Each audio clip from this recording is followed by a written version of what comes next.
தற்போது மிக முக்கியமான செய்தி ஒன்றை பார்த்து கொண்டிருக்கிறோம். சில மாதங்களாக எங்கும் போர் சத்தம் இல்லாமல் இருந்து வந்த நிலையில் தற்போது யுக்ரைன் ரஷ்யா போர் கூட அமைதியாக இருந்த நிலையில் தற்போது மீண்டும் மற்றொரு இடத்திலே ஒரு போர் வெடித்திருக்கிறது.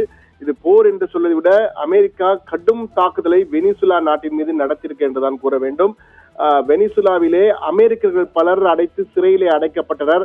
அதன் எதிரொலியாக தற்போது வெனிசுலா மீது குண்டு மழையை பெய்திருக்கிறது. இன்று காலை அமெரிக்க விமானப்படைகள் மற்றும் ஹெலிகாப்டர்கள் என்றுதான் கூற வேண்டும். அந்த அளவுக்கு நாம் பார்க்கின்ற காட்சிகளை பார்க்கும்போது நமக்கு தெரியும் எந்த அளவுக்கு அதனுடைய வீச்சு இருந்திருக்கு என்று பார்க்கலாம். அந்த குண்டுகள் விழுந்து வெடித்து சிதறுகின்ற நெருப்பு பிழம்பை நம்மால் பார்க்க முடிகிறது. அந்த அளவுக்கு குண்டு மழையை வீசியிருக்கிறது அமெரிக்க விமானப்படை தாக்குதல் மூலமாக என்று பார்க்க முடிகிறது. இதற்கு அடிப்படை காரணமாக அமெரிக்காவுக்கும் வெனிசுலாவுக்கும் 7ஆம் பொருத்தம் என்பார்களே, அப்படி ஒரு பொருத்தம் தான்.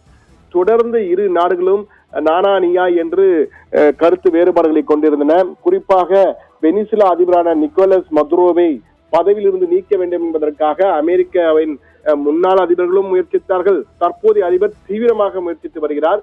அதற்கு காரணம் வெனிசுலாவில் இருந்துதான். வெனிசுலாவிலே ட்ரக் கார்டல் என்று அழைக்கப்படுகின்ற அந்த போதைப் பொருளை கடத்துகின்றவர்கள் அங்கிருந்துதான் அமெரிக்காவுக்கு போதைப் பொருளை கடத்துகிறார்கள் என்ற குற்றச்சாட்டு வைத்து வெனிசுலா அதை நிறுத்த வேண்டும், இல்லை என்றால் நாங்கள் தாக்குதல் நடத்துவோம் என தொடர்ந்து கூறி வந்து ட்ரம்ப் பகிரங்கமாக எச்சரிக்கை விடுத்து வந்தார். ஆனால் வெனிசுலா அந்த குற்றச்சாட்டை மறுத்து வந்தது.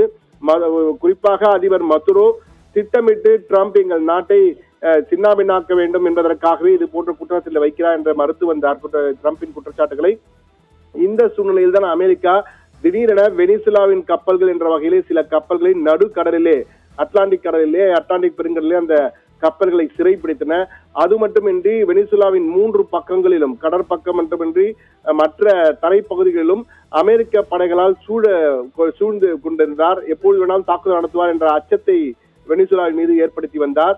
இந்த நிலையில் தான் வெனிசுலாவிலே கடந்த 3 நாட்களாக அங்கிருந்த அமெரிக்கர்களை எல்லாம் தேடி சிறைப்பிடித்து அவர்களை தேடி பிடித்து கைது செய்து சிறையில் அடைத்து வந்தார் வெனிசுலா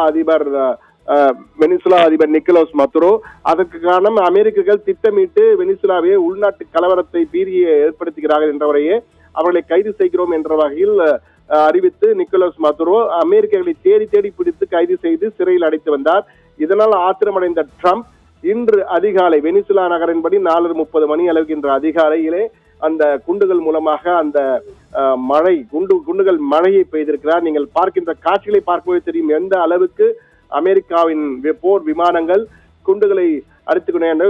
உடனடியாக தற்போது வெனிசுலாவிலே தேசிய அவசர நிலை பிரகடனம், நேஷனல் எமர்ஜென்சி என்று அழைக்கப்படுகின்ற தேசிய அவசர நிலை பிரகடனம் செய்யப்பட்டிருக்கிறது. இதையடுத்து அனைத்து பவர் கட் என்பார்கள், அது போன்று மின்சாரங்கள் நிறுத்தப்பட்டிருக்கின்றன. அத்தியாவசிய சேவைகள் மட்டும் இயங்குகின்றன. 24 மணி நேரம் மருத்துவமனைகள் இயங்க வேண்டும் என உத்தரவிடப்பட்டிருக்கிறது. வெனிசுலாவும் தற்போது பதிலடி தாக்குதலுக்கு தயாராகி வருகிறது. ரஷ்யா மற்றும் சீனா ஆகிய நாடுகளிடம் வெனிசுலா உதவியை கோரியிருப்பதாகவும் கூறியிருக்கிறது. உடனடியாக இந்த நிகழ்வு என்பது ஐநா சபைக்கும் தெரிவிக்கப்பட்டிருக்கிறது. உலக நாடுகள் இதை எப்படி பார்க்க போகிறார்கள்? ரஷ்யா யுக்ரைன் மீது தாக்குதல் நடத்திய போது அமெரிக்கா முன் வந்து போரை நிறுத்த வேண்டும் என்றெல்லாம் கூறியது.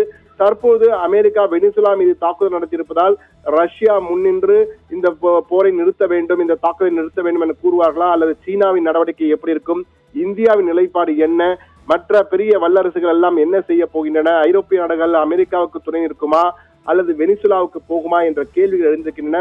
பொதுவாகவே வெனிசுலா என்பது ரஷ்யா சீனா ஆதரவுடன் செயல்படுகின்ற நாடு என்பது அனைவரும் அறிந்ததுதான். எனவே இது உக்கிரமான போராக மாறுமா அல்லது இந்த தாக்குதலுடன் நிறுத்தப்படுமா அல்லது எப்படி போக போகிறது என்பது அடுத்தடுத்து வரும் நாட்கள் தான் நமக்கு சொல்லும். ஆனால் தற்போது நடந்துள்ள தாக்குதலிலே வெனிசுலாவின் பல பகுதிகளில் குண்டு மழையால் பல பகுதிகள் தீப்பற்றி எரிந்து வருகின்றன. எனவே பெரும் பரபரப்பு ஏற்பட்டிருக்கு என்றுதான் கூற வேண்டும்.